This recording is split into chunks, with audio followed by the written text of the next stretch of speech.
ततः समीहसे ततो नो अभयं कुरु सन्नहं कुरु प्रजाभ्यो अभयं नः पशुभ्यः। ॐ शान्तिः शान्तिः शान्तिः।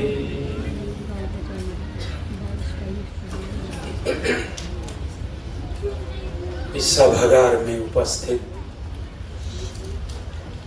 बहुत ही मानवीय सम्मान की योग्य हमारे बीच में मुख्य अतिथि के रूप में दिल्ली सरकार के प्रतिनिधि के रूप में पधारे हुए,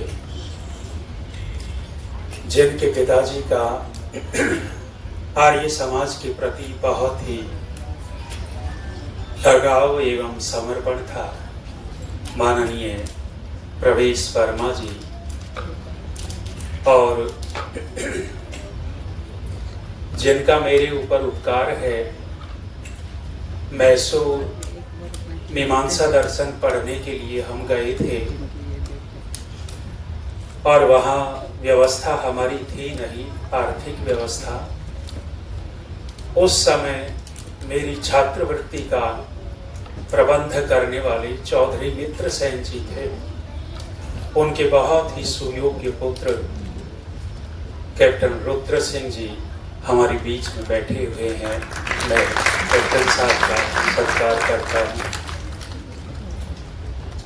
जिस ऑडिटोरियम में हम बैठे हैं, इसका निर्माण, इसकी भव्यता जो हमें दिखाई दे रही है, मंजाल परिवार ने इसका निर्माण किया। हमारे बीच में योगेश मंजाल जी बैठे हुए हैं, अभी जिनका बहुत सुंदर वक्तव्य हमने सुना। प्रवेश जी कह रहे थे कि आप तो बहुत अच्छा बौद्धिक बोलते हो। श्याम सुंदर जाजू जी दिल्ली आर्य प्रतिनिधि सभा के प्रखर वक्ता, जिनका स्वाध्याय उनकी वाणी में झलकता है, दिल्ली सभा के महामंत्री माननीय विनय आर्य जी, इस क्षेत्र की विधायिका मान्य बहन जी, इस आर्य समाज के बहुत ही सुयोग्य प्रधान अध्यक्ष माननीय राजेंद्र कुमार वर्मा जी, और इस आर्य समाज के सुयोग्य धर्माचार्य आचार्य वीरेंद्र विक्रम जी, अन्य अधिकारी महानुभाव, माताओं बहनों, धर्म प्रेमी सज्जनों, महर्षि स्वामी दयानंद जी की प्रासंगिकता का विषय पर हम चर्चा कर रहे हैं। आप विचार करके देखिएगा, महर्षि स्वामी दयानंद जी को बहुत रूपों में लोगों ने प्रकट किया। दलितोद्धारक के रूप में प्रकट किया, पाखंड का खंडन करने वाला कहा, नारी उद्धारक कहा, राष्ट्र के उद्घोषक कहा। बहुत सारी विशेषताएं ऋषि दयानंद जी की रखी जाती हैं, रखी जा सकती है और उनको कहा जा सकता है। लेकिन यदि आप महर्षि स्वामी दयानंद जी की सबसे प्रमुख विशेषता देखना चाहेंगे, जो लगभग 2-2.5 हजार वर्षों के अंतराल में जो आचार्यों की पकड़ में नहीं आई, उन आचार्यों ने भी उस मौलिकता को नहीं पकड़ा जिस मौलिकता को ऋषि दयानंद ने पकड़ा। महर्षि स्वामी दयानंद जी हैं नारी उद्धारक, हैं दलित उद्धारक, हैं देश के उद्धारक, हैं पतित पावन, बहुत कुछ हैं। लेकिन सबसे पहले महर्षि स्वामी दयानंद यदि कोई है तो वेदोद्धारक महर्षि दयानंद जी सबसे पहले। ये जो बीच की श्रृंखला थी, वेद को छोड़ दिया था लोगों ने, मैं कटाक्ष नहीं कर रहा, खंडन नहीं कर रहा। वे हमारे आचार्य बहुत आदरणीय रहे हैं और बहुत विद्वान रहे हैं, और उन आचार्यों का हमारे भारत को बहुत बड़ी देन है। लेकिन वे लोग भी मौलिकता के ऊपर नहीं बात कर पाए, वेद के ऊपर बात नहीं कर पाए। और हमारे आर्य समाज में भी स्वामी दयानंद जी को क्या से क्या बना दिया है। कभी हमारे आर्य समाज में जब ऋषि दयानंद जी का नाम लिया जाता था, 1925 के अंदर मथुरा में बहुत बड़ा सम्मेलन हुआ था जिसमें लाखों लाखों लोग आए थे और वहां शोभा यात्रा निकलती थी और शोभा यात्रा में महर्षि दयानंद जी के लिए 2 गीत गाते थे आर्य, बड़े झूम झूम करके गीत गाते थे। एक गीत गाते थे, वेदों का डंका आलम में बजवा दिया ऋषि दयानंद ने। और हमारे पंजाब और सिंध की तरफ से आए लोग वे भी बोलते थे, वेदा वालया ओ दयानंद तेरे आवन दी लोड़। ऋषि दयानंद को याद किया जाता था तो वेद का नाम लेकर के याद किया जाता था। मौलिकता है वेद की। आप किसी भी मत संप्रदाय की किताब को उठा करके देख लीजिएगा, उन किताबों के अंदर मानव की समस्याओं का समाधान नहीं है। यदि मनुष्य की समस्या का समाधान कहीं है तो केवल और केवल वेद के अंदर है। और ये मौलिकता महर्षि स्वामी दयानंद जी ने देखी। वेद के ऊपर लिखने वाले बहुत बड़े बड़े विद्वान पंडित हुए। महिधर और सायण की विद्वत्ता के ऊपर प्रश्न चिन्ह नहीं लगा सकते। वे बहुत बड़े व्याकरण के पंडित थे, व्याकरण के विद्वान थे, लेकिन उन्होंने जो वेद का भाष्य किया है उन्होंने अपनी दृष्टि से देख करके भाष्य किया। और महर्षि दयानंद जी की मौलिकता इसमें है कि ऋषि दयानंद जी वेद को अपनी दृष्टि से नहीं देखते, वो वेद को वेद की दृष्टि से देखते हैं। जो वेद को वेद की दृष्टि से देखेगा वो ठीक ठीक भाष्य करेगा, और जो केवल अपनी दृष्टि से करेगा। उदाहरण देता हूं, जब जब कोई व्यक्ति अपनी दृष्टि से किसी का आकलन करेगा तो लगभग गलत आकलन करता है। मैं गुरुकुल सुंदरपुर में पढ़ता था। चौधरी साहिब सिंह जी हमारे उत्सव में आए थे। क्या विनम्रता थी उनकी, अद्भुत व्यक्ति थे। दिल्ली में जब महासम्मेलन हुआ आर्यवीर दल का, विनय जी जानते हैं, और उस समय बहुत बड़ा तूफान आया था। उस समय साहिब सिंह जी दिल्ली के मुख्यमंत्री थे और वो टीने उड़ गई थी, एक बच्चे की तो गर्दन कट गई थी। उस समय कहीं बाहर थे, वो ऐसा कोई राजा हो किसी प्रदेश का, वहां छतरी लेकर के खड़े हो गए थे और एक एक विधायक को निर्देश दे दिया था कि लाखों आर्य समाज के लोग आए हैं तो तुम्हें इनका प्रबंध करना है।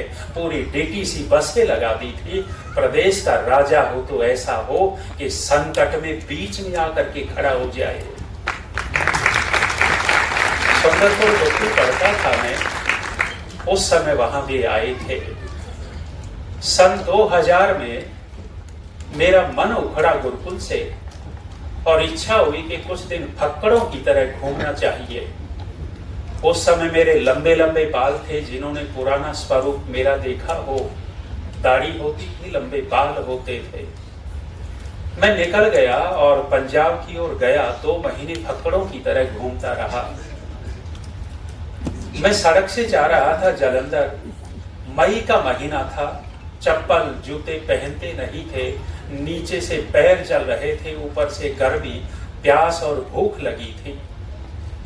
मैं जब जा रहा था तो अचानक एक ऑटो वाला मेरे पास में आकर के खड़ा हुआ और उसने पूछा कि आप जाना कहाँ चाहते हैं? जाना कहाँ चाहते हैं? आप बुरा मत मानिएगा, हम घर में बैठे हैं। मैंने आर्य समाज का नाम नहीं लिया कि आर्य समाज ले चल। मैंने कहा कि भाई किसी गुरुद्वारे या मंदिर ले चल। आर्य समाज का नाम क्यों नहीं लिया? क्योंकि यदि मैं आर्य समाज में जाता तो दरवाजा नहीं खुलता, और खुल भी जाता तो सेवक किसी कभी मंत्री के चक्कर, कभी प्रधान के चक्कर कटते, और यदि रोक भी लेते तो भोजन का प्रबंध नहीं, कहीं कमरा खुल जाता तो सफाई नहीं। मैं घर में बैठा हूं, इसलिए आर्य समाज के लिए बात कह रहा हूं। हमारी ये स्थिति है। मैंने कहा किसी गुरुद्वारे मंदिर ले चल, उसने कहा कि जी मैं कहीं नहीं लेके जाऊंगा, आप मेरे घर चलो। घर चलो, मैं थोड़ा सा, मेरे चेहरे के ऊपर शंका के भाव देखे, कहने लगे जी आप डरो मत, मेरे घर चलो। मैंने कहा कि जो होगा देखा जाएगा। अपरिचित आदमी ऑटो में बैठा करके वो घर ले गया।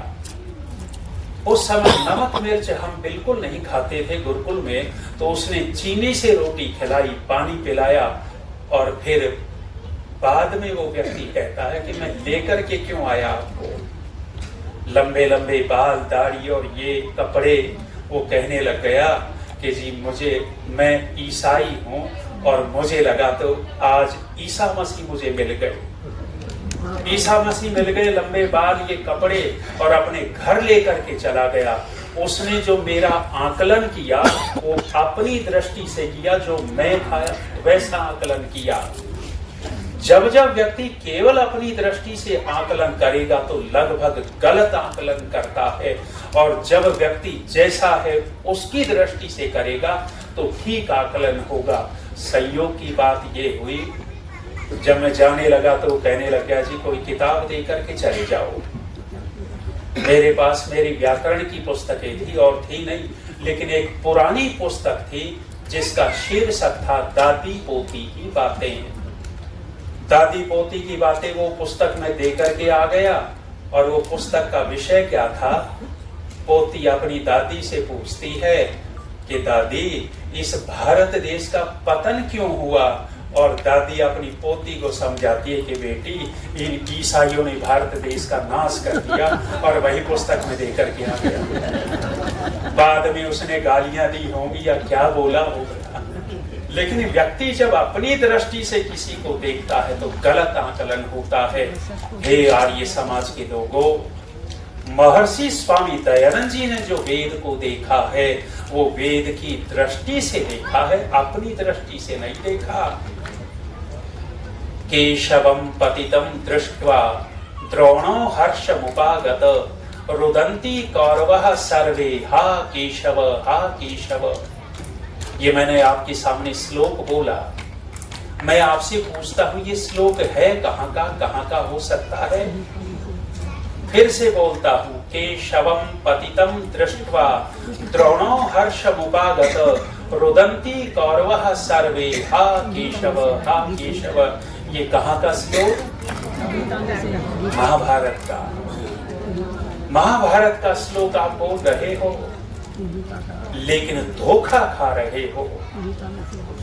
ये श्लोक महाभारत का नहीं है, और महाभारत से इस श्लोक का कोई लेना देना नहीं है। यदि आप महाभारत का मान करके अर्थ करोगे तो अनर्थ होगा, अर्थ नहीं होगा। महाभारत का मान करके अर्थ करते हैं केशवम, श्री कृष्ण को पतितम दृष्ट्वा, गिरा हुआ देखकर। द्रोणो हर्षमुपागत, आचार्य द्रोण बड़े प्रसन्न हुए। आपको कोई प्रसंग ऐसा दिखाई देता है महाभारत में कि कृष्ण के ऊपर विपत्ति आई हो और वो द्रोण दुखी हुए हो, वो प्रसन्न हुए? लगता है कृष्ण के ऊपर विपत्ति आई और आचार्य द्रोण प्रसन्न होने लग जाए? कोई प्रसन्न नहीं मिलेगा। रुदन्ति कौरवः सर्वे, सारे के सारे कौरव रोने लग गए। हा केशव हा केशव, कृष्ण के ऊपर विपत्ति आ गई। बड़े दुख की बात है। कौरव तो ये चाहते थे कि बीच का कांटा है ये हटे तो विजय हो। कौरव तो प्रसन्न होते, लेकिन रोने की बात है। जब हम अपनी दृष्टि से देखेंगे तो गलत अर्थ निकालेंगे। अब इस श्लोक की गहराई में जाकर के देखिएगा। ये जो केशव शब्द है, माननीय प्रवेश जी से प्रधान जी ने पूछा कि आप पहले बोलोगे आचार्य जी को बोलवाऊं? तो इनकी विनम्रता थी कि आचार्य जी को सुनेंगे, तो थोड़ा सा सुना रहा हूं, ज्यादा लंबा नहीं बोल रहा। केशवम, ये जो केशव शब्द है इसके अंदर अर्थ छिपा हुआ है। ये एक शब्द नहीं है, दो शब्द हैं, एक के, दूसरा शवम। अब आपका अर्थ ठीक निकलेगा। संस्कृत में ये जो क है ये अक्षर भी है और प्रत्यय लगने के बाद पूरा शब्द भी बन जाता है। और क शब्द के बहुत सारे अर्थ हैं। क माने प्रजापति, क माने सुख, और क का एक अर्थ होता है जल। यहाँ क जल और एक ही मात्रा जो दिख रही है, आप हिंदी पढ़े हुए हैं, संस्कृत में भी वैसा ही है। कर्ता ने कर्म को करने से द्वारा संप्रदान के लिए, और सीधा अधिकरण में पहुंचो तो अधिकरण का क्या अर्थ करते हो? में पर। ये अधिकरण में के ए ऊपर लगा हुआ है तो जल, वो क का अर्थ हुआ जल, और ऊपर जो अधिकरण है में, अर्थ बना जल में। के का अर्थ हो गया जल में। जल में क्या? शवम, शव माने डेड बॉडी, लाश, मृत शरीर। अब अर्थ करिएगा के शवम, के माने जल में, शवम माने मरा हुआ शरीर को, पतितम दृष्टवा गिरा हुआ देख करके, द्रोणो हर्षमुपागत, द्रोण आचार्य द्रोण हुए उस समय। लेकिन देखो एक और भ्रांति दूर कर लीजिए, ये मूर्खता की बात चलाई है कि आचार्य द्रोण ने एकलव्य का अंगूठा कटवा लिया। ये बदनाम करने के लिए ये इस तरह की कहानियां गढ़ी गई है। ब्राह्मणों को बदनाम करने के लिए, उच्च वर्ग को बदनाम करने के लिए इस तरह की कहानियां गढ़ी गई और इतना जहन में डाल दिया गया कि एकलव्य का अंगूठा कटवा लिया। ऐसा महाभारत में कोई प्रसंग नहीं है कि आचार्य द्रोण उस गरीब का, उस एकलव्य का अंगूठा कटवा रहे हों। हाँ, एक वचन अवश्य लिया था एकलव्य से। आचार्य द्रोण भविष्य को देख रहे थे कि इनकी लड़ाई होगी एक दिन, और ये एकलव्य विशेष व्यक्ति है। उस समय उनको आशंका थी कि एकलव्य ये दुर्योधन का साथ दे सकता है। उस समय दक्षिणा तो मांगी थी और कहा था कि एकलव्य एक दक्षिणा दे दे कि जब आगे युद्ध होगा तो किसी भी पक्ष में युद्ध नहीं करेगा, युद्ध नहीं करेगा, ये वचन लिया था। उस समय एकलव्य कहता है कि आचार्य, जिस अंगूठे से मैंने तीर चलाने का अभ्यास किया वो अंगूठा मेरा निरर्थक हो गया। ऐसा लगता है कि आपने तो मेरा अंगूठा ही ले लिया। मात्र इतनी बात और लोगों ने अंगूठे को कटवा ही दिया। ऐसा कोई प्रसंग नहीं है, भ्रांति निवारण करिएगा। उस समय आचार्य द्रोण हुए। इस पंक्ति में है द्रोणो हर्षमुपागत, द्रोण बड़े प्रसन्न हुए। द्रोण संस्कृत में कौवे को भी कहते हैं। केशवम पतितम दृष्टवा, जल में मरे हुए शरीर को गिरा हुआ देख करके कौवा बड़ा प्रसन्न हुआ। क्यों? क्योंकि लाश बह रही है, बैठ करके नौच नौच करके खाऊंगा। और दूसरी पंक्ति, रुदंती कौरवः सर्वे, सब के सब कौरव रोने लग गए। कौरव वे भी थे महाभारत वाले, लेकिन संस्कृत में कौरव गीदड़ों को भी कहा जाता है, श्रृगाल को भी कहा जाता है। अब अर्थ बना, श्रृगाल रोने लगे, हा केशव, जल में शव बह गया, जल में शव बह गया, हम घुस करके खा नहीं सकते। पंक्ति क्या दिख रही है बाहर से और अर्थ क्या है, आप विचार करना। वेद के साथ यही किया लोगों ने। वेद के मंत्र जो दिख रहे हैं वो दिख रहे, वेद कहना क्या चाहता है उस अर्थ को नहीं निकाला। व्यक्ति अपनी मानसिकता में जो अर्थ लिए हुए हैं वो अर्थ मंत्र के माध्यम से उसके अंदर थोप देते हैं। लेकिन महर्षि स्वामी दयानंद जी की विशेषता है, वो अपनी दृष्टि से वेद को नहीं देखते, वो वेद को वेद की दृष्टि से देखते हैं। इसलिए महर्षि दयानंद जी सबसे प्रासंगिक हैं। विनय जी कह रहे थे सनातन की बात, वेद सनातन है और सनातन को विशुद्ध रूप में रखने वाला कोई सन्यासी, रखने वाला कोई ऋषि है तो महर्षि स्वामी दयानंद हैं। हे आर्य समाज के लोगों, अपने ऊपर गर्व करिएगा कि हम ऋषि दयानंद जी के शिष्य हैं, उनके अनुयायी हैं।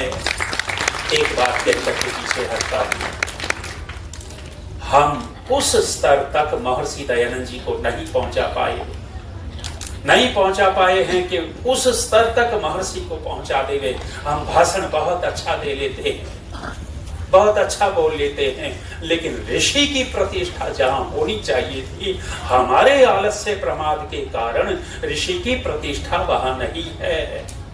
बुरा लगेगा, सरकार के लोग भी बैठे हैं और आर्य समाज के लोग भी बैठे हैं। जब हमारे देश के राजा ने शपथ ली थी, 2014 में शपथ ग्रहण समारोह था, उस समय सब सन्यासी बैठे हुए थे, अलग अलग मठाधीश बैठे थे, लेकिन मेरे आर्य समाज का कौन प्रतिनिधि वहां था?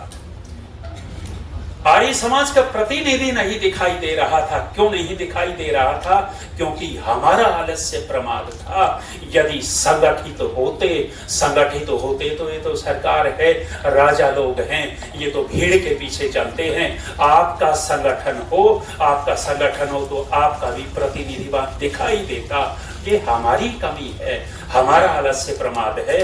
लेकिन ऋषि जब थे तो ऋषि ने अपने बलबूते पर एक सामान्य से सामान्य तक पहुंच अपनी बनाई और एक बड़े से बड़े व्यक्ति तक उनकी पहुंच थी।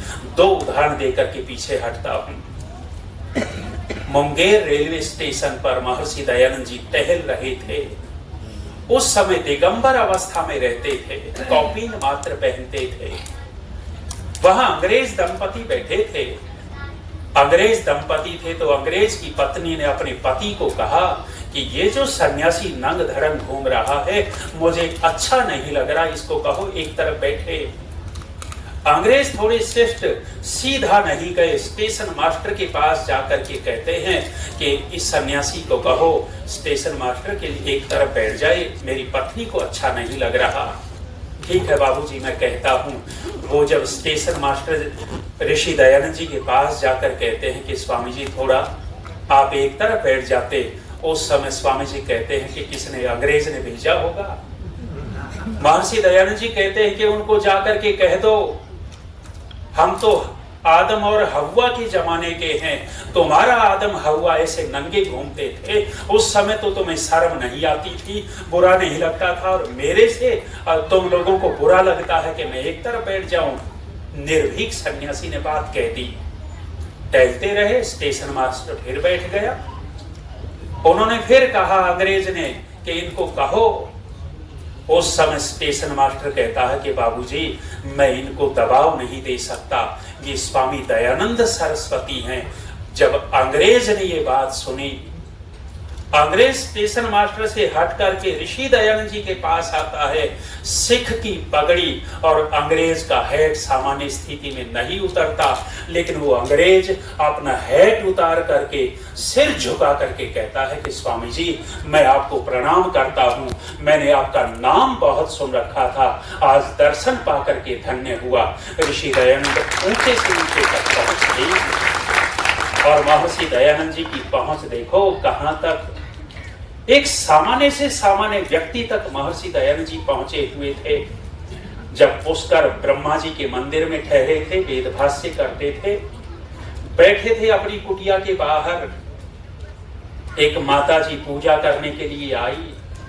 पूजा करके जब लौट रही थी तो उस समय स्वामी दयानंद जी ने पूछा कि माँ कहाँ गई थी। कहने लग गई कि पूजा करके आई हूं। ऋषि ने पूछा कि आपके ब्रह्मा ने कोई उपदेश दिया? माता जी ने कहा कि हाँ उपदेश दिया। ऋषि दयानंद जी जड़ के, वो पूजा के घोर विरोधी के जड़ क्या उपदेश देगा। अपने आसन से खड़े हुए और उस ग्रामीण अनपढ़ महिला को साथ में लेकर के ब्रह्मा जी की मूर्ति के सामने खड़े हुए और खड़े होकर के कहा, माँ अब कहे अपने ब्रह्मा से कि कोई उपदेश करे। वो गांव की साधारण सी अनपढ़ महिला उत्तर क्या देती है? कहने लग गई कि स्वामी जी आपकी पीठ के पीछे भले ही दुनिया बोलती रहे, आपके सामने कोई नहीं बोल सकता, और ये तो पत्थर की मूर्ति है, ये क्या बोलेगी। एक सामान्य से सामान्य व्यक्ति तक महर्षि की पहुंच बनी हुई थी। हम महर्षि की प्रासंगिकता को देख रहे हैं। कष्ट हो रहा है आज वर्तमान में। हरियाणा के अंदर जिसको पकड़ने के लिए 20,000 सेना लगी हुई थी। 20,000 सेना लगी हुई थी जिसको पकड़ने के लिए, और वहां से पेट्रोल बम के डाले जा रहे थे सैनिकों के ऊपर, पुलिस के ऊपर, और वो व्यक्ति छूट गया।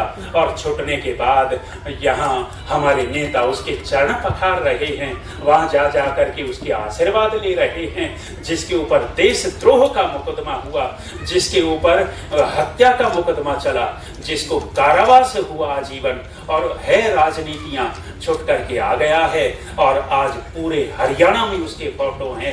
आर्य समाज के लोगों, ऋषि दयानंद जी को 200 वर्ष हो गए और आर्य समाज को 150 वर्ष हो गए, और हमें कहीं भी भित्ति लेखन दिखाई नहीं देता। ऋषि दयानंद जी के नगर नगर फोटो नहीं दिखाई दे रहे। तो इसका मतलब क्या है? ये लच्छेदार भाषण तो हम कर लेंगे, लेकिन धरातल पर काम नहीं कर पा रहे।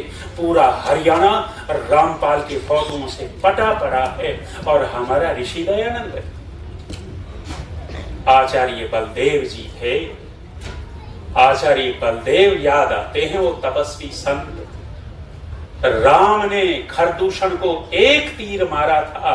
तीर मारा तो सीधा लंका में जाकर के खरदूषण पड़े थे, और आचार्य बलदेव ने इस रामपाल को एक ठोकर मारी थी, जेल में जाकर के गिरा था। आज वो नहीं है तो फिर बाहर आ गया है। आर्य समाज के लोगों, ऋषि दयानंद सदैव प्रासंगिक हैं। जब प्रसंग आता है मैं तो पीड़ा रख देता हूँ, चाहे आप बुरा मानो चाहे अच्छा मानो, मैंने पीड़ा रख दी है। महर्षि दयानंद जी सदैव प्रासंगिक हैं, और विशेष रूप से यदि प्रासंगिक हैं तो वेद को लेकर के प्रासंगिक हैं। महर्षि दयानंद जी सब कुछ हो सकते हैं, लेकिन सबसे पहले वेदोद्धारक दयानंद हैं। वेदोद्धारक दयानंद हमारे मन में है, और हम उनके अनुयायी हैं। अपने ऊपर गर्व कीजिएगा। वाणी को विराम देता हूँ। कुछ कठोर लगा हो तो क्षमा भी चाहता हूँ।